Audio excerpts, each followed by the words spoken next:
There are two dilemmas that rattle the human skull. How do you hold on to someone who won't stay? And how do you get rid of someone who won't go? From Pod 617 Productions, it's Schein On, a presentation of Berkman, Bottger, Newman, and Schein. Now here's your host, attorney Evan Schein.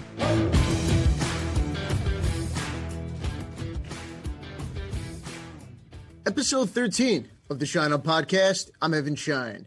As always, producer David Yaz is with us, and we have a really fantastic and important show today, and one that I'm excited for. I am joined today on the Schein On Podcast by former National Football League player Wale Ogunleye. Far too often, we hear stories of athletes and entertainers who unfortunately make poor financial decisions and who put their trust in the hands of wrong advisors and people. We hear about and read about the impact of these choices on athletes and their families and the tremendous loss of personal wealth and business opportunities that result. How does this happen? How does it change? How can athletes and entertainers build and protect successful financial lives? And what are the keys and tools to making this happen? On today's must-listen-to episode of the Schein On Podcast, I'm joined by Wale Ogunleye. We will get the answers to these questions, talk to Wale about his path to the NFL, the importance of financial literacy and education, and the great work that Wale and his team at UBS are doing to talk to athletes about money and preparing them for life off the field. Coming up on the other side of the docket is my interview with our featured guest this week on episode 13 of the Schein On Podcast, former National Football League player who now leads the Athletes and Entertainment Group at UBS, Wale Ogunleye. This is an interview that you will not want to miss. All right, Counselor, once again, it is time for the docket. Are you ready, sir? Dave, I'm ready. Let's do it. And now, let's see what's on the docket. The item today for the docket, sir, from CEO World magazine. It's a piece called The 8 Common Reasons That Lead People to Divorce. And the writer theorizes that these are the top reasons. I'll read them really quickly, Evan, and then we can swing back and get your reaction. Number 1, external affairs and infidelity. No surprise there. Financial differences, physical or emotional abuse, addiction issues, compatibility, lack of communication and intimacy, sex life, getting married at an early age, and finally, wrong reasons to get married in the first place. A lot of those sound familiar, but we want the expert's opinion. So how does that strike you? If all the reasons listed by Anasi Ampani, the author of the article, they're spot on. And I see this in my practice all the time. But the one I want to talk about is number 7, which is getting married at an early age. And look, while I'm seeing people get married later in life, a big part of my practice is, working with clients to draft prenuptial agreements to protect assets and income. I'm not sure that getting married at a young age and that alone necessarily leads to or causes a divorce. But I think it's a combination of getting married at a young age and not having real life conversations about money, about jobs, expectations, finances, having that open transparency in a relationship. Look, it's often the key if you're looking to stay out of my office. And I've said it before and I'll say it again. The conversation around the prenuptial agreement, it's not an easy one to have, but it's an important one. And if it can be handled the right way, it can be a relationship strengthening, a relationship building conversation that encourages full financial transparency, leading to an open dialogue about money and so many other things during marriage. And coming up on today's episode, with Wale Ogunleye, who's our featured guest, we talk about athletes and how athletes come into a lot of money very early in their career, very early in their life, often in their 20s. And as we've talked about before, how it's so important for athletes at that young age to have a prenuptial agreement in place to protect income and to protect assets. What is it called when you do a prenup that has, so to speak, that is executed after the marriage has already begun. Postnuptial agreement. And, look, for a lot of people, postnups, it's something that there may not have been a reason to execute a prenup if there wasn't significant wealth or an asset to protect. And then you get married, somebody wants to start a business, somebody, is going to earn a lot of money. Someone has an equity interest in a company. Things change in people's lives, finances, and businesses. So often people will come into my office, they didn't have a prenup, but they're looking to negotiate and execute a postnup.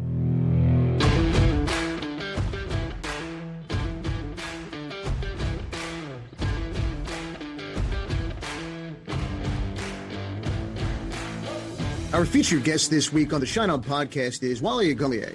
In November 2020, UBS Global Wealth Management announced the launch of the Athletes and Entertainers Strategic Client Segment, a group specifically formed to provide financial advice and guidance to clients across the sports and entertainment industries.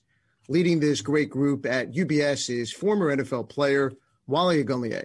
Following his excellent 11-year NFL career, Wale earned an MBA from George Washington University. He joined the great team at UBS in 2019 as the head of sports and entertainment at UBS Global Wealth Management. Wale and the team at UBS are coordinating financial educational programs, creating partnerships to help young professional athletes improve their financial literacy with a focus on financial education to help athletes build long-lasting financial success. Wale, thank you for joining us. I appreciate the time. How are you? I'm good, Evan. Thanks for having me. Absolutely, of course. And Wale, look, the timing of this interview was perfect with the NFL draft. And there's a few really important topics I want to talk to you about and get into. And the first one is your path to the NFL. Mm-hmm. You had a tremendous career in the National Football League, a Pro Bowl career spanning 11 years, playing for a few different teams. Mm-hmm. With the NFL draft as a backdrop, an experience that you lived through, I want to go back to when the dream of playing in the NFL became a reality for you. And as someone who's been in the shoes of so many college players hoping to hear their name called on draft day by the commissioner, what's the journey, what's the experience like for a college athlete making that transition from college to the NFL? And first, thanks for having me. I really appreciate having me on the show. It is this time of year brings back some memories for me, right? This is a time where where anxieties are running high, we're almost at the finish line, and some dreams are going to be dashed, and some dreams are going to be fulfilled. I was an undrafted free agent. I thought I was going to have an opportunity to be drafted, but again, because I got hurt, my name wasn't called in those 2-3 days when the draft happened. So I had the whole family at the house and everybody there, and newspapers were there, local Staten Island papers were there, and I didn't get my name called. And so for me, I tend, after that, I didn't watch drafts for a long, long time because it brought up some really horrible memories for me. But, to answer your question, whether you're a first round draft pick or you're an undrafted free agent, if you sign with a team, the opportunity for you now to change your future and to fulfill the dream of always playing NFL has come. But the work doesn't stop now. This is actually where you're officially not a kid anymore, right? You're not, running home for spring break and having some of your mom's home cooked meals. This is big boy stuff now. You're going to go into a locker room full of men who, some of them are married, some of them have 3-4 kids, and these are guys that are playing to put food on their table. And you've got to compete against these type of guys. And it's the best of the best. So it's an exciting time. It's a time that, everyone, I grew up on Staten Island. I wanted to be Jerry Rice, and I was in love with Joe Montana and the 49ers. And I felt like, this could never happen, even though it's a dream. But for real, throwing the ball in the parking lot in Staten Island and actually walking into a locker room of an NFL team, it's a dream come true. But again, it's an exciting time. But hopefully, these young men understand that the work actually starts that moment they walk through that locker room. And Wale, it's such a great point. And you talk about the work in many ways really just beginning. You go from college to the NFL, drafted or an undrafted free agent. but there's so much work that's ahead, whether it's on the football field or really off the football field. Mm-hmm. And I want to talk to you about money and playing in the NFL. And look, you mentioned, college football players, now NFL players, they're not kids anymore. They're growing up, and it happens quickly. And it often happens when athletes are in their early 20s, and the fame and the fortune and the pressure, it can be a lot for an athlete to handle. Right. And so out of Indiana, you signed with the Miami Dolphins as an undrafted free agent. And after making headlines with your great play and incredible career, you went on to play for Chicago. And so I want to ask you, while the rookie deals for drafted players and undrafted players, they may be different in terms of the signing bonuses and guaranteed dollars. Based on your experience, not only as a player, but now with the great work you're doing with UBS, how important is it for an athlete in their 20s, regardless, drafted or not drafted, to really start thinking about money, saving, and thinking about life off the field? The sad part about it is I think the moment you get drafted and you start thinking about money, or not drafted, you're working from behind. I mean, it's almost late in the game. That's why, with the initiatives we're doing at UBS, we want to start at the collegiate level, or even go further back at the high school level, making sure that, these individuals, both men and women and athletes, understand the basic fundamentals of finance. Okay. But fast forward, you're in the league, you're an undrafted or you're a drafted free agent. You're a drafted player. The way I look at it this way, whether you're making rookie minimum, I think rookie minimum now is, close to $500,000, maybe, and let's even say, let's go even low, like $300,000 to $400,000. There's nobody at Indiana University that has graduated. I don't care if they graduate summa cum laude. If you're an undrafted player, you're still probably making more than 99% of the people that you graduated with at your university. That's a great point. It's a great opportunity for you to think about your future, understand in reality terms. Don't walk in that locker room and see that Lamborghini, okay? Look at the young men and women you graduated at your university and say, like, I am in a top 1% of all people who went to my university and my profession making decent amount of money. That, I think, if we use that mentality, we understand we have to start talking finances immediately. And we have to start understanding the power you have with saving, with understanding what you're going to invest in, but more importantly, know that this type of money is only going to happen in a short period of time, and the planning starts immediately. Well, you mentioned immediately in terms of the planning and the conversation, and often the NFL, as you indicate, is too late a lot of times. You mentioned high school, you mentioned college, and with the changes at the NCAA level in terms of college athletes and getting paid for their name, the likeness, and their image, it's also a great opportunity to have that conversation, as you mentioned, even earlier before draft day.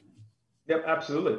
And with the new, likeness and image, like you said, I think it's imperative that universities, families, and the athletes themselves take a more proactive approach at understanding, what money is. And it's not about accounting 101. Okay. At the end of the day, my mom had a master's degree in accounting. And that's great, but no one talks in accounting terms when they're out. Like, we need real life lessons, budgeting, balancing your checkbook, savings, number one. And too many times, because, we look at, some of our athletes as pretty much lottery winners, right? You wake up one morning and you've got influx of zeros in your bank account. But if you do not understand what money is, it can become a problem. And that's where in the past, we've seen the headlines of athletes falling into, bad investment deals, flat out going broke, guys who have made hundreds of millions of dollars, losing every penny. That's because there's been one, lack of guidance, but more importantly, there's been a lack of education on the financial tip. And while you mentioned, the stories that people hear about and read about, athletes who lost a lot of money, went broke, bad financial investments, or working with the wrong people, I want to ask you about someone, an NFL player who seems to be doing it right. Recently, Alvin Kamara, the New Orleans Saints running back, he made headlines not for the reasons we're used to hearing about, his touchdowns and, rushing yards and receiving yards, but because there was an article that came out in CNBC about how Kamara hasn't spent any of his football earnings and he's living off the marketing, sponsorship, and endorsement money. And so I want to ask you, when you hear something like that, a positive story, someone who is seemingly doing it right, what are your thoughts? Honestly, when I saw that article, I wish I was next to Alvin at the time. I would have given him a big hug. I actually wish that I knew him, because I want to hold his hand through the streets. I just want to go around with him and just like, this guy gets it, right? He gets it. He absolutely gets it. Right? Yeah. He gets it. It'd be him on one side and my wife on the other. I don't understand all the way. Because I sent this to all of my young clients, and I said, this is it.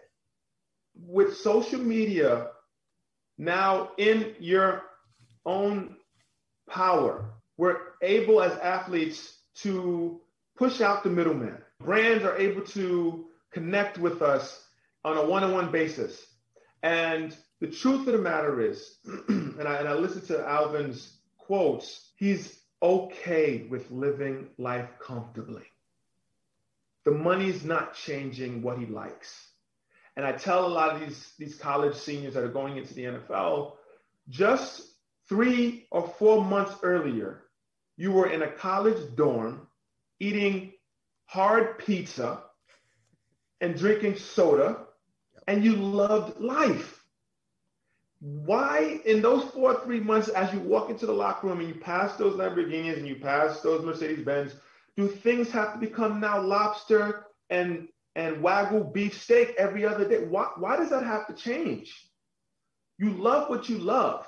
And I get it. There's going to be something inside you. I'm sure Alvin has spent money on something that he probably shouldn't have and, splurged. But the good thing that he said is he's not touching his principle. Alvin's not saying he's not living his life. Alvin's not saying he's not enjoying. Alvin's not saying he doesn't buy jewelry. Alvin's not saying he doesn't buy nice things. What he's saying is, out of the $75 million that he's gotten for his hard work, he's been smart enough to just put that away. That's legacy he's built. He's changed his family's projection for generations to come. And kudos to him. And I just hope that more of our athletes understand that. And again, I saw that article and I sent that to every single one of my young guys to say that this is exactly what we've been trying to talk. This is exactly the mindset we want you in. Absolutely, Wale. You talk about if, he was next to you and you would want to give him a hug. And look, I felt the same way, because you're right. You say he gets it, and he absolutely does in terms of his approach and his mindset. And I want to ask you, when you talk about the work that you're doing and the team at UBS, what challenges are there to getting that message across to young athletes, either college players or athletes who are starting out in the NFL? When you hear a great story like Alvin Kamara, how do you get the message across to younger athletes? This is a great question. I think a lot of it too has to do with the ecosystem that these athletes surround themselves. It sounds like to me, Alvin has at least one good advisor in his ear and in his corner. And then 2, it also sounds like he's been able to fight through some of the headwinds that comes with coming from a place where maybe your community has been marginalized. It's not, an affluential upbringing you may have had. And the urge to want to get everybody out of that situation tends to also run the well dry when it comes to athletes and the money that they earn. So kudos to him and probably the people who he has, but I'm sure he has a mentor, or at least an advisor that's giving him great advice. What I want our younger generation of athletes to understand is that that's the case. You have to have somebody that's in your corner that's going to tell you the truth. But more importantly, that's at least going to understand when you may have an opportunity to want to go to the club with your teammates. And I'm not going to judge you on that. But we've got to try to, channel that behavior in a more positive way. And then find outlets to where, if that's what you want to do, you want to go, on vacation with your friends and your family and treat them to the good life. Maybe do an extra autograph signing on this next season. Maybe do 3 or 4 extra ones, and we'll take that money and use it for, our vacation. So again, I would tell our younger generation of people, which I think is because they come from a place of not knowing, is trying to get the ecosystem, the people around them, at least one good advisor that you rely on to give you good sound advice. And that's what we want to make sure that all our clients have, especially when you come to UBS. You're going to have that advisor you're going to be able to lean on, and it's going to, steer you in the right direction. But again, not use the biases and the stereotypes that comes with dealing with athletes. We got to go deeper than just, the posses that these guys hang out with. They're not posses. They're not gangs. They're, a lot of times childhood friends that they don't see how I was the one person that made it out the hood or out of the projects. Or I don't know why God blessed me, but I'm bringing everybody with me. We've got to understand that behavior and try to channel that and make that more of a positive outcome for our clients. Well, it's such a great answer. And there's 2 really important points that I want to piggyback off your answer. One, you talk about the importance of a team and having at least one professional involved in an athlete's life at an early age. Mm-hmm. The second point is going back home. And you mentioned childhood friends or going back to the community. Talk to us as someone who's been in the NFL, who has lived through it and experienced it. How hard is it for an athlete to go back home and having that pressure and having to make that difficult decision of saying no at times? Talk to us about what challenges athletes face and go through and how that shapes an athlete's view at times towards money. I can speak from personal experience. It's tough, and I think that the athletes nowadays have it way more. It's more complicated. I'm telling, my wife a lot of times, even now, like, be careful what you post, especially, if there's a nice car we're driving or the house we live in, or if we're flying, first class or something. Like, I'm like, be careful, because at the end of the day, one, there are so many people that are watching and now, looking. And then 2, those same people will pick up the phone and say, whoa, wait, listen, you're flying first class to Hawaii and I see this nice car you're driving. I got rent due. Can you help? And then they're on my social media page and my family's page, and it's like, well, you're balling.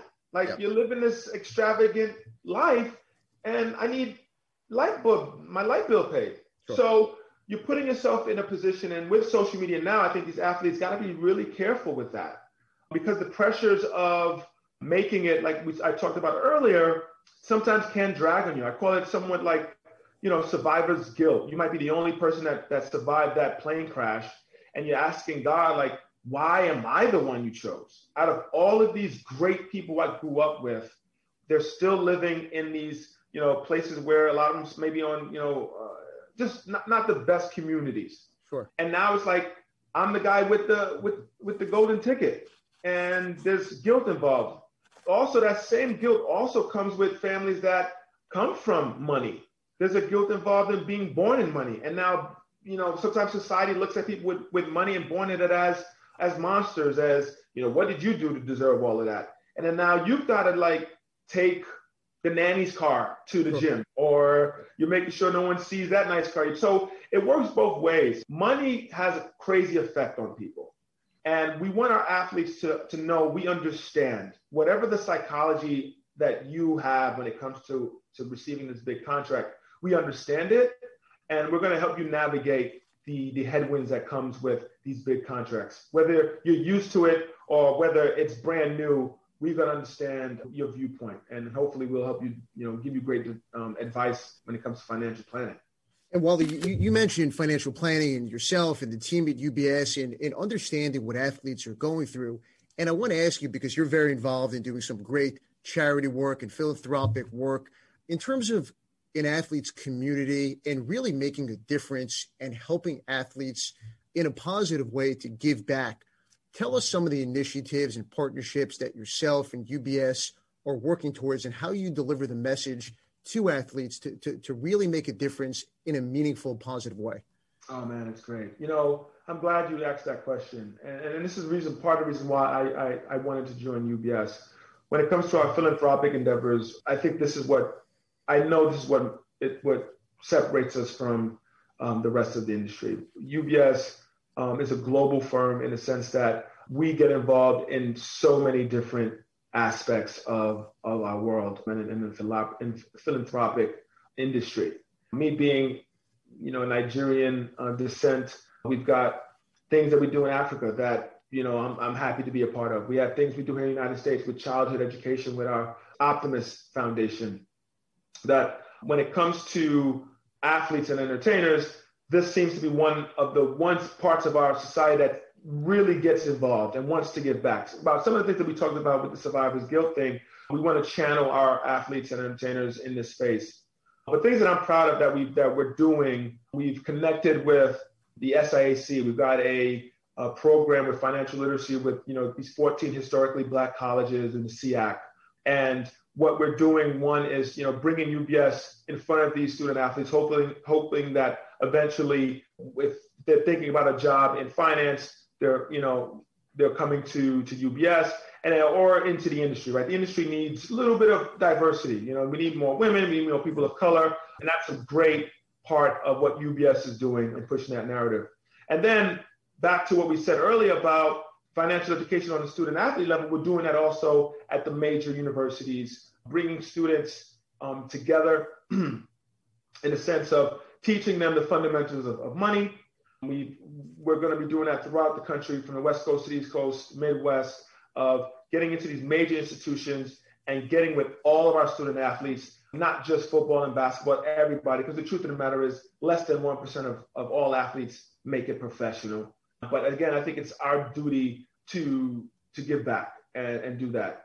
Lastly, not even just lastly, but another thing is we've partnered up with a foundation called Goal Setter. And Goal Setter is, what they want to do is create a system of where we can give 1 million bank accounts, open up the 1 million bank accounts in the community, some of the more marginalized communities, Latino, African American, younger women and girls, open up these bank accounts, and knowing that in the future, if we can start early on in getting these bank accounts, a lot of them are more high likely to go to college, and a lot of them are more likely to invest later on in life and be knowledgeable investors. So I applaud UBS for taking the stand. They was doing this long before I got here. But again, when it comes to buying stocks and bonds, all right, we're the best at what we do. I'm not saying that just because I'm at UBS, but you can do stocks and bonds anywhere. Sure. This part of the offering, the heart part, the philanthropic part, is where UBS outshines the rest, in my opinion. And Wale, I absolutely love, what you're saying, the Optimist Foundation, the bank accounts, and you're right. It's about financial literacy, financial education, getting in early, even at the youth level, as you and the team at UBS are doing, and really making a difference in changing the narrative on the conversation and really what's discussed. And I would think it's changing the mindset. And if you can do it early on at the youth level, high school, college level, you're going to see the domino effect when an athlete does go to play professional sports. You're going to see the mentality change at that level by the work that you and the team are doing from the ground up.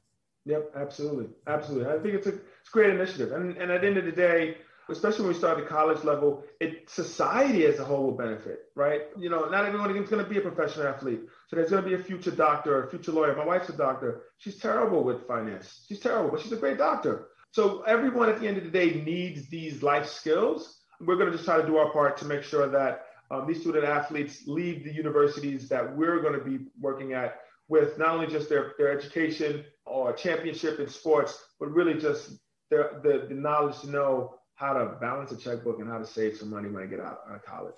Absolutely. It's incredibly important. And look, part of it, as you mentioned, is knowing what you know and also knowing what you don't know, and then surrounding yourself with a great team of professionals, advisors, and other people to really help you on that path forward. Because look, you played in the league for 11 years. The NFL, like many sports, it could be a year, it could be 2 years. By the time someone's in their 20s or 30s, there's life after sports. And it's important to get people to think about that early on. Absolutely. And, NFL, is a joke. People say it stands for not for long, but truth of the matter, that's what it is. Absolutely.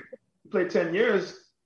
I mean, it's almost been 10 years since I've been out of the league. So like that, your career is gone. And even if it's, you get a little bit longer, like Tom Brady, play for 20 years, it's still a short period of time. And now you just got to figure out, what do I do next? And at the end of the day, it's not just about money. It's about constantly pushing yourself and rewarding and getting a reward at the end of your hard work. And for athletes, that is monetary, but moving forward, it can be giving back. It can be starting a foundation. It can be starting a business or starting a family. Either way, you want to make sure you're comfortable in your next step and you're not having to work, right? You want to make sure that you've had a plan where you can now move into your next part of your career comfortably and excited about it. Well, as we finish up on the Schein podcast, I want to ask two questions. In terms of the conversation in the locker room, are athletes or NFL players, is there a discussion about money? How is the NFLPA, the National Football League? I know you mentioned it's been about 10 years or so since you've been out of the league. You started your career, almost 20 years ago. How has it changed from your understanding? Are there more resources? Are there more programs? What's happening in the locker room, both from the conversation players are having and also from the Players Association side and the NFL? Yeah, great question. I think ultimately there are some what we need to do is in the NFL, and I don't want to make us look bad, but we do tend to get advice from each other. And again, it's almost sometimes the blind leading the blind, right? Sure. I would love us to do a much better job of referring guys, or at least saying, hey, listen, the truth of the matter is I'm not an expert. You need to go find somebody to help you understand what we're doing. The thing that I believe, and honestly, between, it's for the world to see, the amount of money these young men are making is becoming just astronomical, right? I really do think the headlines will happen because people are attracted to that type of headline. But I think you're going to see more and more business-minded, entrepreneurial athletes coming out of the NFL, obviously of the NBA, as we move forward, because these contracts should set you up for a long period of time, right? Before my era, some of the athletes had to work two jobs. They worked in the season and then they were out, doing something in the off season to make money. Now the money's just coming so big that guys are thinking about joining together and buying, NFL teams and NBA teams, right? So the difference is who is going to be the person you're leaning on advice, and it makes it it's more important now than I think years in the past that your advisor knows exactly how to manage your money, or at least how to help you manage your money. And two, the leagues are doing a much better job of putting safeguards in place where financial advisors have to go through, a certification process, background checks, FBI checks to make sure that there aren't any complaints with, the SEC or FINRA. Sure. That's big. At the end of the day, the onus still falls on the player. And that doesn't change. That hasn't changed 20 years before. It's not going to change 20 years later. We, as athletes, former athletes, have to take it upon ourselves to understand what we're investing in, make sure we're double checking and crossing our T's and dotting our I's and verifying, and not just nodding our head like I did when I was, a younger player and just said yes and really didn't understand what the hell I was hearing. And I think that is never going to change, but the people and the ecosystem around us, and the NFL seems to be doing a better job of trying to surround their players with people that, are not going to be in jail in 30 days, right? I think, in the past, you've seen a lot of these advisors, go to jail. So and it happens throughout the world. You just saw, the guy, the gentleman burned, the Ponzi scheme guy. It happens all the time. Just know that on the athletic side, it's going to be a little more broadcast, but we got to stay away from men like that. Absolutely, Wale. And look, there's lessons learned in all of this, and, the NFLPA, the NFL, and, look, for every story that you hear about a bad financial advisor or an investment gone wrong or how an athlete lost a lot of money. You hear about all the great stuff that you're doing, the team at UBS. You hear a great story like Alvin Kamara, and it's all great things. And I have to tell you, I love what you and the team at UBS are doing. You're changing the narrative, changing the conversation and discussion about money, about life off the field, about saving, about retirement. And look, as you mentioned, there's a lot of opportunities out there for professional athletes when it comes to off the fields. And you mentioned having an entrepreneurial mindset, and it's more important now than ever before. And so the initiative of the group, your segment at UBS, it's great. And while I want to ask you, how could people learn more about the great work that you're doing and the team at UBS? Great question. Anyone looking to hear about some of the stuff that we talked about here on our podcast, you could reach out to www.athletes-entertainers.com. I personally am on all social media handles, but that's my own personal handles. But again, if you're looking for information on what we're doing at UBS, it's athletes-entertainers.com. And I want to thank you for coming on the Schein podcast. Anytime. Listen, I had a great time. Just fellow New Yorker, so anytime you need me on, please, I'll come running. I really appreciate you giving me the platform to speak and do some positive things that we're doing, and I really appreciate it. Of course, Wale, I really appreciate it. Thank you very much. Thank you. What a show on the Schein podcast, episode 13 in the books. How great was Wale Ogunleye? Wale and his entire team at UBS, they're doing such incredible things for athletes and entertainers, talking about money and financial education. Look, it's not an easy topic, but it is an incredibly important one. And Wale and the group at UBS, they're leading that conversation, changing the narrative, and prioritizing financial literacy and financial education. Thank you to the listeners on Apple, Spotify, Stitcher, Google, and wherever else you listen to your podcast. Thank you for listening. Producer David Yaz, thank you as always. Just happy to be here and be part of the team, Evan. Thanks. You can follow me on LinkedIn, Instagram, Facebook, Twitter, Clubhouse. Send your emails into the new Schein on podcast email address, evan@scheinondivorce.com. I'm Evan Schein, and we'll talk to you again real soon.